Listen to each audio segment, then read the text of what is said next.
Great. So I'm Len Davis and with Pangelity Productions, and we are here in Tonasket, Washington in late October 2011, and I'm with Deborah and Gus. And Deborah is rocking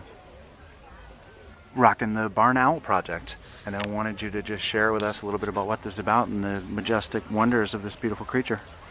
Well, the Barn Owl Project is actually patterned after a program that was started in Merced, California. Typically, these guys nest in barns, thus the name Barn Owl, throughout the centuries. But now that the barns are falling down, the farmers just cover up the hay with tarps. These guys have to get down deep in those haystacks to have their babies. Around about February, they sell those haystacks and they get trucked away on semis, separating the babies from their parents. And when they are discovered, they're usually just trucked down to what's called a hack site to be raised by humans and gone out in the wild. What the Barn Owl Project wants to do is contact area high schools, have them make the nest boxes, which will create money for the schools, and then sell them to the farmers so that when I get a call to rescue barn owls, I can just pop them into a box where the parents can continue to raise them. Nothing can raise a barn owl better than a barn owl. So these guys eat about 53 pounds of gophers a year, so they're probably the most valuable animal on the planet just because of what they eat. 43% of their diet is gophers, so there's 57% of other things running around that they eat. There's 428 barn owls rescued in Washington State. If only half of them live, they'll take out 6.5 tons of gophers every year.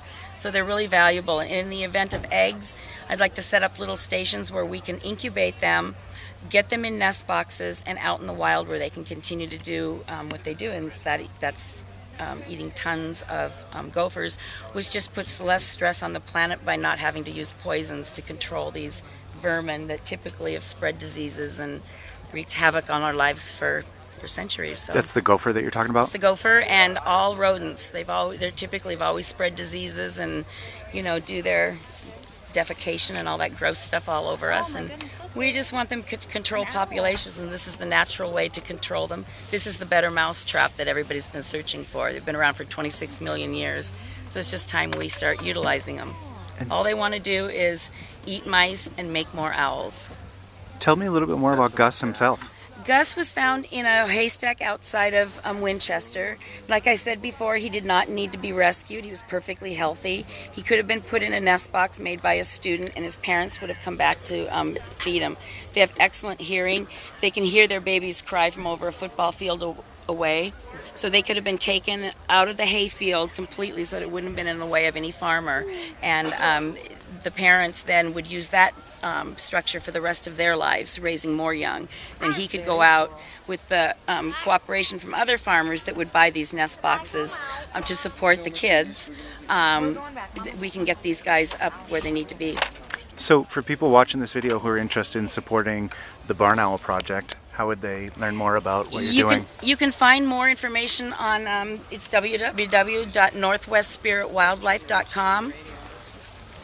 Or by contacting me, it's Deborah Burnett, and the information's on that website as well. Great. And what kind of reception are you having here this weekend with the Barn Owl Project? It's been awesome. I've met so many wonderful people and kids and people just wanting to do better things with their lives and the earth and all that. So it's been really, really sweet, and the support's been really great. And he's just been awesome. So. And how do people here at the fair kind of receive Gus and talk about him? And they just think he's so magical and wonderful, and the fact that like right now he's just falling asleep in front of everybody. So he's just very content, and it's just he's just a really awesome bird. Since I've been around him, I've learned so much more about their story and what they really need, and we just need to support these guys because all that they work 365 days a year. They ask for no pay, no workman's comp, no nothing. They just want to work and make more owls and kill more rodents, and what could be better than that? Nice. And this leash that you have him on, is this something that you can? Yeah, this is falconry equipment. This is just typical falconry equipment. These guys spend about 10 minutes a day flying looking for food. They're so good at it. It takes them about 10 minutes. 23 hours and 50 minutes is spent digesting that food. It's our fascination with flight that we feel so bad that he's not allowed to fly. He'd have to get hungry to fly. He's never had to get hungry. He's very well fed, and so he doesn't. But he plays and he can fly. I can let him off of this. He'll find a place to perch, and he doesn't want to fly. So, but he's content to do this. This is really important work. I could stand here and talk, and this is the cute factor. This is what draws people in.